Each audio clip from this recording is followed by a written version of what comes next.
جب وہ آج کی مذہبی قیادت کو دیکھتا ہے تو سخت مایوسی اور پریشانی کا شکار نظر آتا ہے۔ وہ یہ بات سوچنے پر مجبور ہو جاتا ہے کہ وہ کون سے اسلام پر عمل کرے، وہ کس کے اسلام پر عمل کرے، وہ ہدایت اور رہنمائی کہاں سے لے، کہاں سے اسے اصل اسلام کی تعلیمات کا علم ہو سکتا ہے۔ آج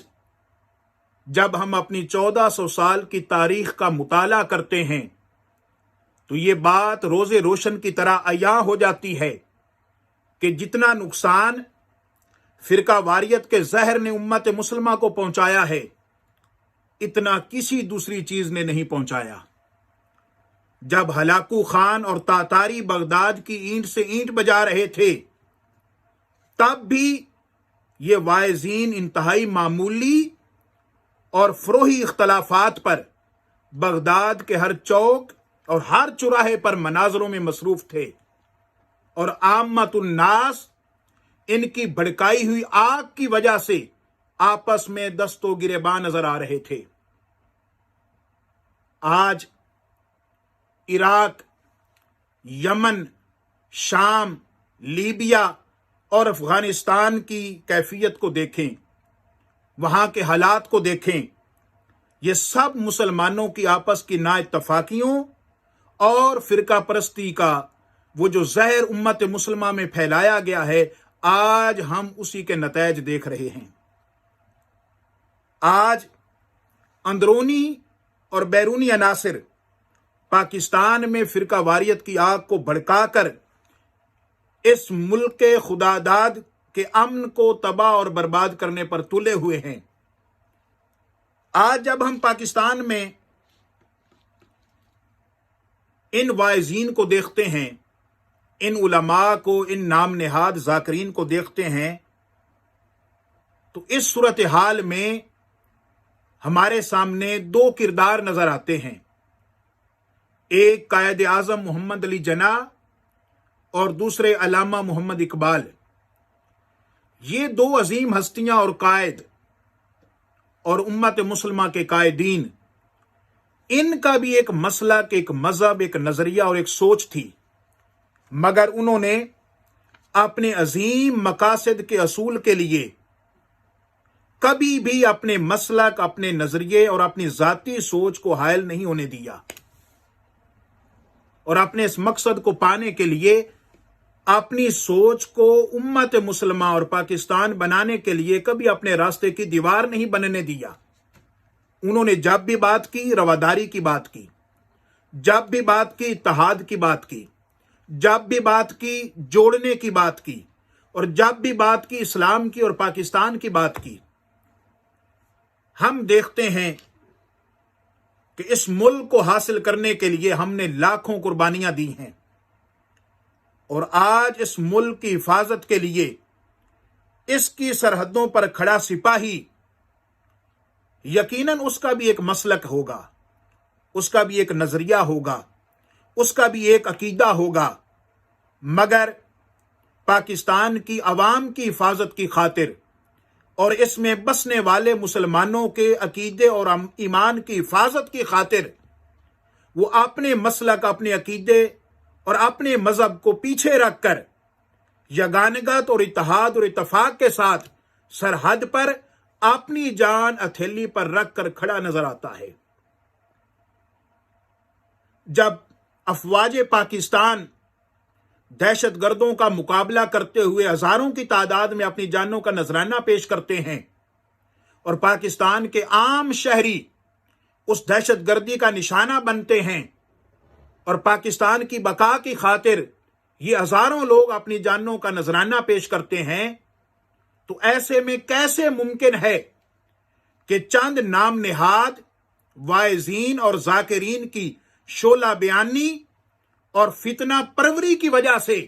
آج پاکستان میں پاکستان کے امن کو داؤ پر لگا دیا جائے؟ ہم ہرگز ان واعظین، ذاکرین اور نام نہاد علماء کو پاکستان کا امن اور سکون برباد کرنے کی اجازت نہیں دے سکتے۔ اس لیے ضرورت اس امر کی ہے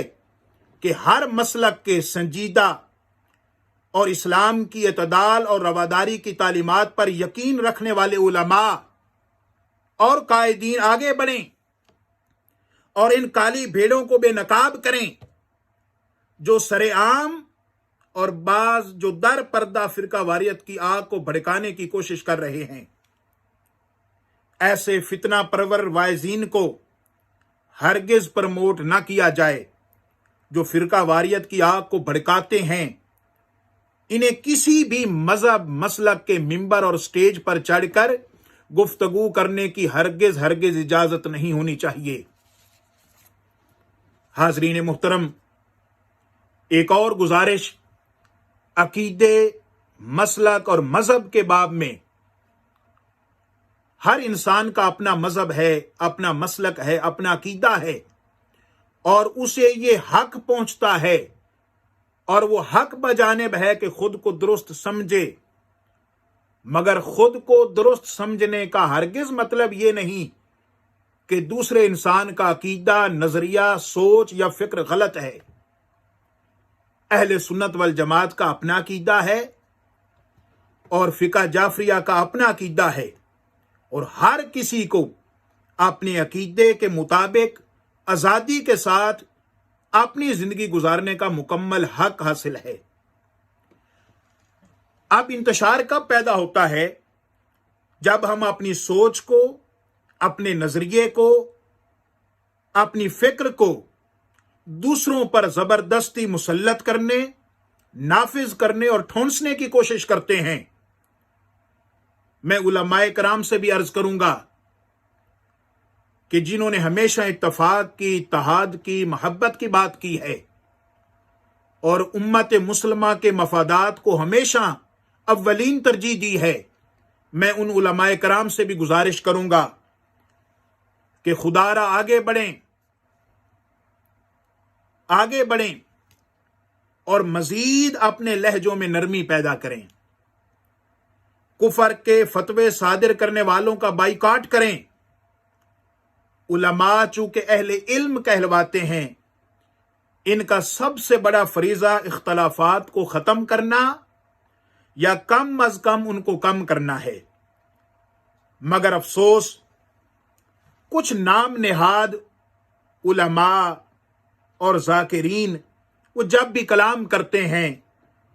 تو اپنی شعلہ بیانی سے معاشرے میں ایسی آگ بھڑکاتے ہیں جو پورے معاشرے کو اپنی لپیٹ میں لے لیتی ہے۔ پاکستان میں ہر فرد کو، ہر شخص کو اپنے عقیدے، اپنے مذہب، اپنے مسلک کے مطابق عبادات کرنے اور اپنی زندگی گزارنے کا مکمل حق حاصل ہے، مگر اس آزادی کا فائدہ اٹھا کر کسی دوسرے کے مذہب کو، مسلک کو، عقیدے کو یا نظریے کو نشانہ بنانا اور اس کے عقیدے کے مقدسات کو طعن و تشنیع کا نشانہ بنانا، اس کی ہرگز اجازت نہیں دی جا سکتی۔ میں تمام مسالک کے عوام الناس سے اور قائدین سے یہ گزارش کروں گا کہ خدا را ان نام نہاد عالموں اور پیشہ ور ذاکروں کو اپنی محافل اور مجالس سے کک آؤٹ کر دیں، جو اپنی ریٹنگ کو بڑھانے کے لیے اور اپنے کاروبار کو چمکانے کے لیے اور اپنی فیس کو بڑھانے کے لیے اہل وطن کو فرقہ واریت کی آگ میں جھونک رہے ہیں۔ کیا صحابہ اکرام کی قربانیاں اور شہدائے کربلا کا مقدس لہو ہم سے یہ تقاضا کرتا ہے کہ ہم اپنے کلمہ گو مسلمانوں کے گلے کاٹنا شروع کر دیں، ان پر کفر کے فتوے صادر کرنا شروع کر دیں اور ان کو دائرہ اسلام سے خارج کرنا شروع کر دیں؟ ہمیں امن کے ساتھ، محبت کے ساتھ، رواداری کے ساتھ، اتفاق اور اتحاد سے اسی ملک میں رہنا ہے۔ آج انڈیا پاکستان کا ہمسایہ ہے۔ اب امن ہو یا جنگ، حالات جیسے بھی ہوں، انڈیا پاکستان کا ہمسایہ ہے اور ہمسایہ رہے گا۔